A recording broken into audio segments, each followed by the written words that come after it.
Good evening, friends. I welcome all of you to my channel Bank Nifty Tomorrow. दोस्तों, आज से मैं एक वीडियो की सीरीज़ बनाने की कोशिश कर रहा हूँ। बेसिकली ऑप्शन ट्रेडिंग से रिलेटेड पूरे वीडियोस, जिसमें हम डिस्कस करेंगे बेसिक्स ऑफ ऑप्शन ट्रेडिंग और अलग अलग स्ट्रैटेजीज क्या क्या हो सकती है। जनरली ऑप्शन ट्रेडर्स को डेली मार्केट में जो प्रॉब्लम्स आती है, जो समस्याएं वो फेस करते हैं, उसके साथ हम कैसे डील कर सकते हैं। तो ये सब चीज़ें हम उसमें डिस्कस करने की कोशिश करेंगे। कुछ इंडिकेटर्स होते हैं, स्ट्रैटेजीज होती है, सेटअप्स होते हैं। तो ये सब चीज़ें मैं कोशिश कर रहा हूँ कि अपने इस सीरीज़ में मैं डिस्कस करूँ। तो आज इस सीरीज़ का मैं फर्स्ट वीडियो बना रहा हूँ। तो मैंने सोचा कि फर्स्ट वीडियो जो है वो बहुत ही बेसिक कंसेप्ट के ऊपर बनाया जाए कि हमने आज तक सुना है कि ऑप्शन ट्रेडिंग ये एक बहुत रिस्की होता है। ऑप्शन ट्रेडिंग में रिस्क फैक्टर बहुत ज़्यादा होता है। तो बहुत सारे लोग जो होते हैं वो ऑप्शन ट्रेडिंग को अवॉइड करते हैं। वो स्टॉक में काम करना पसंद करते हैं, फ्यूचर्स में काम करना पसंद करते हैं, अलग अलग डोमेन्स में काम करते हैं। तो what is the meaning of this risk और why it is so risky, why it is considered so risky, कि इसके साथ कैसे डील करें हम। कुछ लोग बोलते हैं कि ऑप्शन ट्रेडिंग में लॉसेस का जो फ्रीक्वेंसी है वो बहुत ज़्यादा है, लॉस की प्रोबेबिलिटी ऑप्शन ट्रेडिंग में बहुत ज़्यादा होती है। तो क्या ये रियलिटी है, एंड अगर है तो इसका फिर रीज़न क्या है और उसके साथ हम कैसे डील करें। तो ये सब चीज़ें आज के वीडियो में मैं डिस्कस करने की कोशिश करूँगा। बिकॉज अगर हमें किसी चीज़ की शुरुआत करनी है, किसी चीज़ में हमें जंप करना है, तो उससे पहले उसमें जो खतरे हैं, जो प्रोबेबल रिस्क फैक्टर्स हैं, उसको कंसिडर करना बहुत ज़्यादा इम्पॉर्टेंट है। ओके, तो that is why I am thinking कि ये बेसिक जो पॉइंट्स है उसके ऊपर मैं शुरू के कुछ वीडियो बनाऊंगा। And depending on your response and your requirement, आप मुझे कमेंट सेक्शन में बता दीजिएगा कि आपको किस टाइप के वीडियो चाहिए, कौन से कंसेप्ट्स आप ज़्यादा डिस्कस करना चाहते हो। तो अकॉर्डिंगली इस सीरीज़ में हम आगे बढ़ते जाएंगे। ठीक है दोस्तों, तो चलिए आज हम डिस्कस करते हैं कि ऑप्शन ट्रेडिंग में लॉसेस के रीज़न क्या होते हैं, फेल्योर्स के रीज़न क्या होते हैं। क्योंकि सपोज़ अगर 100% लोग ऑप्शन ट्रेडिंग में काम कर रहे हैं, तो उसमें से सक्सेसफुल होने वाले जो लोग होते हैं ना, वो 10% होते हैं। एक्चुअली 10% से भी कम होंगे। तो why this success rate is so low, इतने कम लोग क्यों सक्सेसफुल होते हैं। 90% लोग स्टॉक मार्केट में हमेशा लॉस लेके क्यों जाते हैं। And these all are retail traders, we all are retail traders, we are not big players, we are retail traders. तो हम में से 90% लोग इसमें अनसक्सेसफुल क्यों होते हैं। ओके, तो इसके बहुत इंपॉर्टेंट रीजंस है। तो उसमें से 2 रीज़न आज के वीडियो में मैं डिस्कस करूंगा, और हर हफ्ते इस सीरीज़ में मैं एक नया वीडियो लेके आ जाऊंगा। तो इसमें हम सबसे पहले एक पॉइंट डिस्कस करेंगे, जो सबसे बेसिक पॉइंट है, दैट इज़ लर्निंग। ओके, इसको लर्निंग बोलो या नॉलेज बोलो। तो this is very important point. Maximum लोग यहाँ पे लॉस करते हैं क्योंकि उनको सही चीज़ का सही नॉलेज नहीं होता। Half knowledge is always dangerous. किसी भी चीज़ के बारे में अधूरी जानकारी हमेशा आपको लॉस ही देगी। पूरा प्रॉफिट आपको कभी उसमें से नहीं मिलेगा अगर आपको उस चीज़ के बारे में 100% नॉलेज नहीं है। तो देखिए, learning is a continuous process. किसी भी आदमी को 100% नॉलेज कभी नहीं हो सकता, लेकिन कोई चीज़ एग्जीक्यूट करने के लिए जितने नॉलेज की रिक्वायरमेंट है, वो नॉलेज आपके पास होना ही चाहिए। तो बहुत ज़्यादा लोग जो है उनका लॉस जो होता है, that is because of lack of knowledge.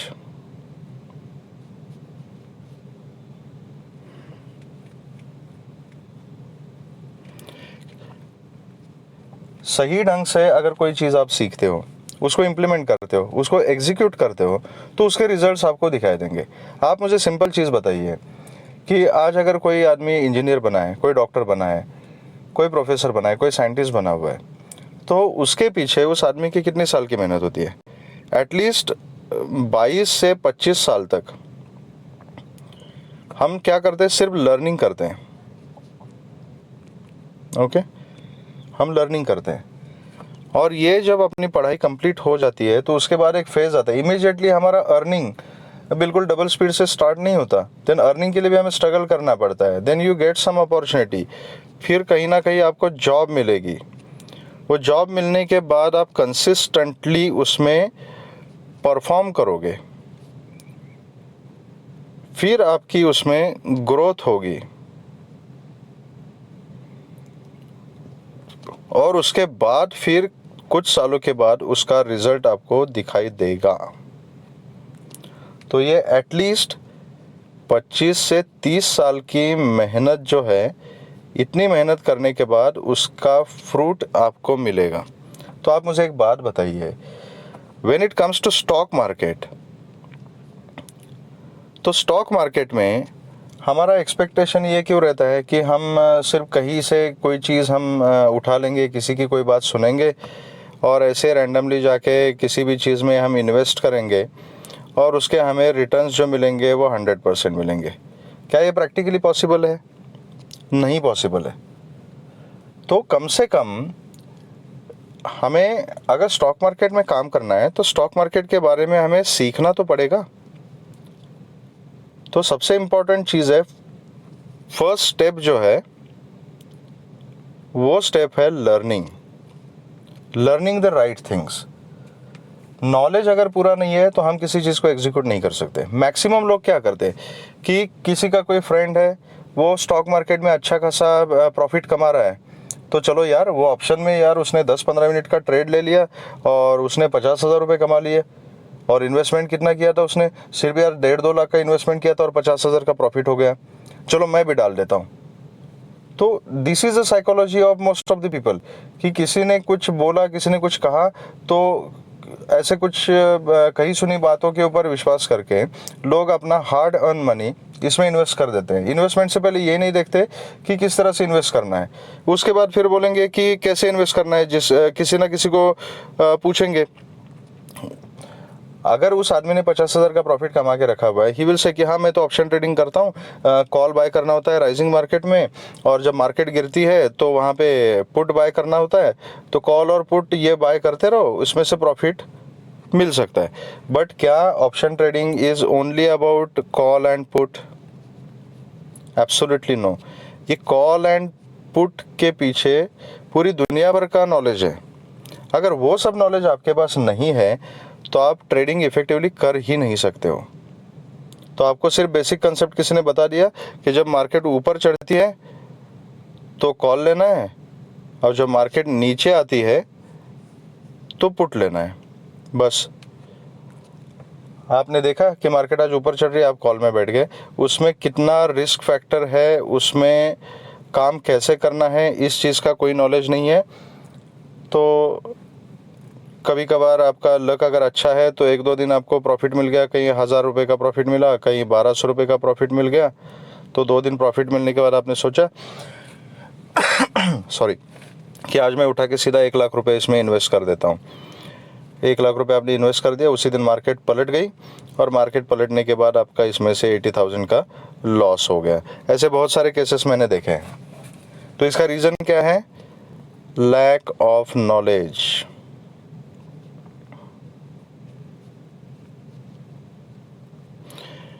सबसे इम्पॉर्टेंट चीज़ है कि अगर आपको ऑप्शन ट्रेडिंग में उतरना है तो ऑप्शन ट्रेडिंग के बारे में सही जानकारी आपके पास होनी चाहिए। आपको पता होना चाहिए कि ऑप्शंस क्या है, ऑप्शंस में किस तरह से काम किया जा सकता है, उसमें कितनी अमाउंट मैंने इन्वेस्ट करनी चाहिए, उसका तरीका क्या है, ये सब चीज़ें आपको पता होनी चाहिए। और दूसरी इम्पॉर्टेंट चीज़ है कि ये तो एक कैटेगरी मैंने डिस्कस की लोगों की, जिनको कुछ भी नॉलेज नहीं पता होता, कहीं से सुन के फिर इन्वेस्ट करते हैं। कुछ लोग होते हैं उनको हाफ नॉलेज होता है, जैसे मैंने बोला कि half knowledge is always dangerous. तो उनको सिर्फ थोड़ा बहुत पता होता है कि ऐसे ऐसे कॉल होता है, ऐसे ऐसे पुट होता है और इसमें ऐसे इस तरीके से ट्रेड लिया जाता है। तो इतना कम नॉलेज के साथ वो आते हैं और उसमें ट्रेडिंग करना शुरू कर देते हैं और रिज़ल्ट क्या होता है? लॉस। और उसके बाद स्टॉक मार्केट बदनाम होता है कि भाई स्टॉक मार्केट में आदमी का लॉस ही होता है। मैंने तो पूरा नॉलेज लिया था, उसके बाद इन्वेस्टमेंट किया, लेकिन फिर भी मुझे स्टॉक मार्केट में लॉस ही मिला। तो ये बात सही नहीं है दोस्तों। मुझे एक बात बताइए, जैसा मैंने थोड़ी देर पहले आपको एक एग्जांपल दिया कि हम 22 से 25 साल तक पढ़ाई करने के बाद अगले 3-4 साल तक हम जॉब के लिए स्ट्रगल करते हैं, उसके बाद जॉब में सेटल होते हैं, फिर हमारी एक 1-1.5 लाख की तनख्वाह जितनी मिले उतना एक अच्छा जॉब हमें मिल जाता है, स्टेडीली इनकम वहाँ पे शुरू हो जाता है अपना। तो आप सिर्फ 4-5 दिन कोई यूट्यूब के वीडियोस देख के, कोई किताब पढ़ के, कोई गूगल पे कुछ सर्च करके, किसी की कुछ स्ट्रैटेजी सुन के, सिर्फ एक आपने 8-10-15 दिन कुछ देखा, कुछ पढ़ा, कुछ सुना, और उसके बाद आप अगर एक्सपेक्ट कर रहे हो कि स्टॉक मार्केट में आपको 100% उसका प्रॉफिट मिलना चाहिए, तो ये कैसे हो सकता है? अगर आप 1-1.5 लाख की तनख्वाह के लिए आपने 25 से 30 साल तक की मेहनत की है, और स्टॉक मार्केट में अगर आप डेली हज़ारों रुपयों का अगर प्रॉफिट्स निकालना चाहते हो, तो क्या आपकी 10-15 दिन की, 1 महीने की मेहनत इसमें सफिशिएंट है? It is a basic question. तो डेफिनेटली नॉट। इसमें लर्निंग जो है वो आपके कैपेबिलिटी के ऊपर डिपेंड है कि आप कितने दिन में कोई चीज़ को समझ सकते हो। उसके बाद का जो पार्ट है वो है एग्जीक्यूशन, और एग्जीक्यूशन सीखने के लिए आपको क्या चाहिए? एक्सपीरियंस चाहिए, उतना प्रैक्टिस चाहिए। तो डेली के डेली आप उतना प्रैक्टिस करते रहोगे, लगन के साथ सीखते रहोगे, हर मिस्टेक से सीखते रहोगे, प्रैक्टिस करते रहोगे, तो आपको स्टॉक मार्केट का एक्सपीरियंस आ जाएगा। और जब आपको एक्सपीरियंस आएगा तो उसमें then you will be able to handle the situation while trading the options. अगर आपके पास लर्निंग आपका ठीक से नहीं हुआ है, अगर आपके पास एक्सपीरियंस नहीं है, तो आप रेगुलर बेसिस पे कंसिस्टेंटली हज़ारों रुपए का प्रॉफिट कैसे कमा सकते हो? जहाँ पे आपका महीने का 1-1.5 लाख की तनख्वाह का अगर जॉब आपको चाहिए, उसके लिए आपने 30 साल की मेहनत की है, और स्टॉक मार्केट में 3 महीने की मेहनत करने के बाद आप लाखों रुपए का प्रॉफिट डेली एक्सपेक्ट करते हो, तो that is one of the reasons क्यों लोगों का यहाँ पे लॉस होता है। अनरियलिस्टिक एक्सपेक्टेशंस होते हैं कुछ लोगों के। तो बी रियलिस्टिक, लर्निंग के ऊपर फोकस कीजिए। सबसे पहले है लर्निंग, उसके बाद अपना जो नॉलेज है उसको रियल मार्केट में, लाइव मार्केट में उसको ट्राई एंड टेस्ट करना ज़रूरी है। बैक टेस्टिंग आपने सुना होगा कि ये जो चार्ट्स होते हैं, ये चार्ट्स आपको दिखते हैं, तो कोई किसी स्ट्रैटेजी को लोग डिस्कस करते हैं, उसको बैक टेस्ट करके देखते हैं, उसके बाद उसको लाइव मार्केट में फिर टेस्ट किया जाता है, उसके बाद कोई कंसेप्ट फुल प्रूफ माना जाता है, उसके ऊपर लोग काम करना शुरू करते हैं फिर। तो इसके लिए रिक्वायरमेंट क्या है कि डेली के डेली आपने जो नॉलेज हासिल किया है उसको लाइव मार्केट में ट्राई एंड टेस्ट करना ज़रूरी है। ये आप डेली बेसिस पे करते रहोगे तो फिर it will be counted as a experience after few months, और उसके बाद फिर देन स्लोली एंड स्टेडीली आपका कंसिस्टेंट प्रॉफिट मार्केट में होना शुरू हो जाएगा। ठीक है, तो सबसे इम्पॉर्टेंट चीज़ है कि लर्निंग। तो आप लर्निंग के ऊपर फोकस करोगे तो आपका लर्निंग अच्छा हो जाएगा, एक्सपीरियंस भी आ जाएगा। उसको मैनेज कैसे करना है, ट्रेड कैसे लेने हैं, रिस्क कैसे मैनेज करनी है, ये सब चीज़ें धीरे धीरे आपको समझ में आ जाएगी, और बाकी के फैक्टर्स हम धीरे धीरे हर एक वीडियो में डिस्कस करते जाएंगे। ठीक है, तो focus on learning, this is very important. Knowledge is the power. बिना नॉलेज के स्टॉक मार्केट में उतरना मतलब अपने पैरों पे कुल्हाड़ी मारने जैसा है। तो फोकस ऑन लर्निंग फर्स्ट। दूसरा पॉइंट जो मैं डिस्कस करना चाहता हूँ इस वीडियो में, दैट इज़, जैसा मैंने थोड़ी देर पहले बोला कि पीपल हैव अनरियलिस्टिक एक्सपेक्टेशन। अब अनरियलिस्टिक एक्सपेक्टेशंस मतलब क्या है कि सबसे पहली बात तो यह है कि स्टॉक मार्केट कोई सोने का अंडा देने वाली मुर्गी नहीं है। बहुत सारे लोगों का नज़रिया ऐसे होता है कि यार स्टॉक मार्केट में तो बस ऐसे ही प्रॉफिट हो जाता है, बस पैसे डाल दो और प्रॉफिट हो जाता है। तो that is a wrong concept, wrong thinking. ऐसा नहीं है। और एक कैटेगरी है लोगों की जिनको लगता है कि stock market is a gambling. अरे भाई, अगर आपने कंसिडर कर रखा है ऑलरेडी कि stock market is a gambling, आप उसको गैम्बलिंग की तरह ही उसकी तरफ देखोगे और उसी की तरह से काम करोगे, तो फिर आपको भी पता है कि गैम्बलिंग में प्रॉफिट की प्रोबेबिलिटी कितनी होती है। ऑफ कोर्स कुछ नहीं होती। फ्यू पॉइंट्स में, तो market works on probability first of all, and हमेशा मार्केट में जो प्रोबेबिलिटी होती है प्रॉफिट की, that is 70%, provided you satisfy rest all conditions, just like learning and experience and your knowledge and your execution, your psychology, your risk management, your money management, there are so many things. हम one by one उन सब चीज़ों को देखेंगे धीरे धीरे। तो सबसे पहले अपना जो नज़रिया है स्टॉक मार्केट की तरफ देखने का, वो नज़रिया हमें बदलना चाहिए। तो हमारा नज़रिया क्या होना चाहिए? अगर आपको सक्सेसफुल होना है तो you have to treat a stock market like a proper business, because it is a business, it is one of the most difficult business in the world. ये इतना इजी नहीं है। अगर इतना इजी होता तो डेली के डेली लोग लाखों करोड़ों रुपए यहाँ पे कमाते। दुनिया में आपको कोई गरीब इंसान दिखाई नहीं देता। स्टॉक मार्केट में काम करना हर एक के बस की बात नहीं है। What is the reason?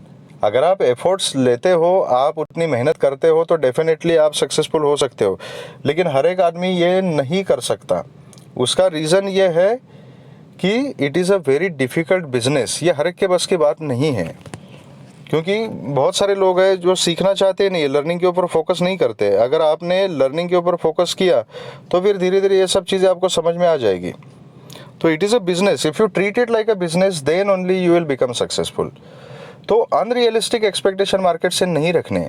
अगर आप एक बिजनेस शुरू करते हो, नॉर्मल कोई भी, आपके पास कुछ 40-50 लाख की इन्वेस्टमेंट है और आपने एक रेस्टोरेंट खोल दिया, ओके, से फॉर एग्जांपल एक रेस्टोरेंट आपने खोल दिया, तो उस रेस्टोरेंट को आपको डेली रूटीन में मैनेज करना पड़ता है, क्योंकि आप प्रॉफिट डेली कमा रहे हो ना, आप बिजनेस डेली कर रहे हो। तो डेली रूटीन में आप अपने रेस्टोरेंट को मैनेज करते हो। उसको मैनेज करने के बाद at the end of the day आप पूरे दिन का अकाउंटिंग भी करते हो, पूरा हिसाब किताब करते हो कि आपका पूरे दिन में क्या हुआ, कितना प्रॉफिट था, कितना लॉस था, कितना इन्वेस्टमेंट था और क्या हुआ। पूरे बिजनेस में आपकी जो इन्वेस्टमेंट है, सपोज 50 लाख की इन्वेस्टमेंट है, क्या आप डेली रूटीन में 50 लाख का कैपिटल ही हमेशा डिप्लॉय करते हो? ये तो नहीं हो सकता। आपको स्टॉक टेकिंग करना है डेली का, आपको रॉ मटेरियल खरीदना है आपके रेस्टोरेंट के लिए, तो एक स्पेसिफिक अमाउंट जो है, जो आपने डिफाइन कर रखी है, से 20,000 रुपीज़, तो डेली के 20,000 रुपीज़ आप अपने बिजनेस में इन्वेस्ट कर रहे हो, और आपका 10,000 रुपीज़ का उसमें से अगर प्रॉफिट हो गया, ये मैं एग्जांपल दे रहा हूँ सिर्फ, तो this is your daily profit. अब किसी दिन आपका प्रॉफिट हो सकता है 10,000 रुपये, किसी दिन हो सकता है 5,000 रुपये। कोई सीज़न अगर स्लैक है, कोई बारिश का सीज़न है, मानसून का सीज़न है, बहुत ज़्यादा लोग रेस्टोरेंट में नहीं आ रहे, तो उस दिन हो सकता है कि आपका प्रॉफिट सिर्फ 2,000 का हो। किसी दिन हो सकता है कि नो प्रॉफिट नो लॉस, लेकिन आपने मटेरियल ले के रखा है, आपने खाना बना के रखा है मार्केट में, वो पूरा का पूरा कंज्यूम नहीं हुआ, तो उस दिन आपका हो सकता है कि 3,000 का लॉस हो गया हो। तो ये सब चीज़ों का डेली अकाउंटिंग जो है वो आपको मैनेज करना पड़ता है। उसके बाद आप अपना मंथली अकाउंटिंग भी कर रहे हो। आप अपनी बैलेंस शीट बनाओगे, अकाउंटिंग करोगे, पूरा हिसाब किताब करोगे, then you will come to the figure कि मेरा नेट प्रॉफिट क्या रहा, कितना रहा, या लॉस कितना रहा। ये सब कैलकुलेशन आप करोगे। आप मुझे एक बात बताइए कि ये सब आप कर रहे हो एक बिजनेस में, तो जब आप स्टॉक मार्केट में उठा के अपने 5 लाख रुपए इन्वेस्ट कर रहे हो, तो ये सब कैलकुलेशन उस समय कहाँ चला जाता है? Why you are not calculating all this things? Because it is a business. आप खुद ही सोच लो कि आप एक स्पेसिफिक अमाउंट से, फॉर एग्जाम्पल 5 लाख रुपया आप उठा के इसमें इन्वेस्ट कर रहे हो, तो दिस इज़ अ इन्वेस्टमेंट ना। ये जो फिगर है, ये this is your hard earn money, ये मेहनत से कमाया हुआ पैसा है, इसको आप स्टॉक मार्केट में इन्वेस्ट कर रहे हो, तो इट इज़ अ इन्वेस्टमेंट। अब ये इन्वेस्टमेंट करने के बाद क्या एक ही दिन ये पूरा का पूरा अमाउंट आप दाव पे लगाओगे, डिप्लॉय करोगे? नहीं हो सकता ना। तो इसमें से कुछ पोर्शन आपको इन्वेस्ट करना पड़ेगा। फिर उतने पोर्शन में से you have to calculate a percentage कि आप डेली कितना प्रॉफिट कमाओगे। अगर लॉस होता है तो आपका लॉस का लिमिट क्या होगा। तो this is all is risk management. इसके बारे में हम सेपरेट वीडियो में डिस्कस करेंगे कि ये सब फैक्टर कैसे कंसिडर करने हैं और उसके ऊपर कैसे काम करना है। अभी मेरा कहने का मतलब ये है कि एक रेस्टोरेंट खोलते समय आप ये सब चीज़ें कंसिडर करते हो, लेकिन स्टॉक मार्केट में आने के बाद आप ये बिजनेस पॉइंट ऑफ व्यू से क्यों कंसिडर नहीं करते हो? फिर किसी की कही सुनी बातों पे कोई ऐसे ऐड देखने के बाद या हाफ नॉलेज के साथ आप अपना मेहनत से कमाया हुआ पैसा मार्केट में क्यों डिप्लॉय करते हो? It is a common sense कि अगर आप पैसा इन्वेस्ट कर रहे हो तो it has to be treated like a business. जब ये नज़रिया हमारा बदलेगा मार्केट की तरफ देखने का, और जब हम एक स्टॉक मार्केट की तरफ, फिर चाहे वो ऑप्शंस हो, फ्यूचर्स हो, करेंसी हो, कमोडिटी हो, कुछ भी डोमेन हो, लेकिन स्टॉक मार्केट को देखते समय जब आप बिजनेस पॉइंट ऑफ व्यू से देखोगे और एक बिजनेस की तरह अगर आप मार्केट में अपना एग्जीक्यूशन रखोगे तो उस केस में ही आप एक सक्सेसफुल ट्रेडर बन सकते हो। तो ये दो इम्पॉर्टेंट पॉइंट्स मुझे आज आपके साथ डिस्कस करने थे। तो इस तरीके के और भी जो फैक्टर्स है, जैसे रिस्क मैनेजमेंट है, मनी मैनेजमेंट है, ट्रेडिंग साइकोलॉजी है, परसेप्शन मैनेजमेंट है वाइल ट्रेडिंग, तो ये सब चीज़ें किस तरीके से मैनेज करनी है और ये हमने ओवरकम कैसे करना है, अपने जो शॉर्टकमिंग्स है, जो वीकनेसेस है, वो कैसे आइडेंटिफाई करना है और उनके ऊपर हमने काम कैसे करना है। तो इससे रिगार्डिंग आपको अगर स्पेसिफिक वीडियो चाहिए तो मुझे कमेंट सेक्शन में बता दीजिएगा, तो उस टाइप के वीडियो मैं डेफिनेटली बनाने की कोशिश करूँगा। और हर हफ्ते मैं ऑप्शन ट्रेडिंग के सीरीज़ में एक एक वीडियो यहाँ पे आपके लिए बनाता जाऊँगा। लेकिन ये टॉपिक बहुत ही वास्ट है, तो इसमें समझ भी नहीं आता कि एक्चुअली शुरुआत कहाँ से करें। बहुत सारे टॉपिक डिस्कस करने के होते हैं। तो as per your demand, as per your requirement, I will try to make the video. So please let me know in the comment section. दोस्तों, अगर आपको मेरा ये वीडियो पसंद आया है तो please hit the like button और चैनल को सब्सक्राइब कीजिएगा। और अगर आप मेरे टेलीग्राम चैनल से जुड़ना चाहते हो, जहां पर मैं लाइव मार्केट के अपडेट्स देता हूं, तो उसका डिस्क्रिप्शन मैंने डिस्क्रिप्शन बॉक्स में दिया हुआ है, उसका लिंक मैंने वहां पे दिया हुआ है, तो वहां से आप मेरे टेलीग्राम चैनल के ऊपर जुड़ सकते हो। थैंक यू दोस्तों, thank you very much, all the best.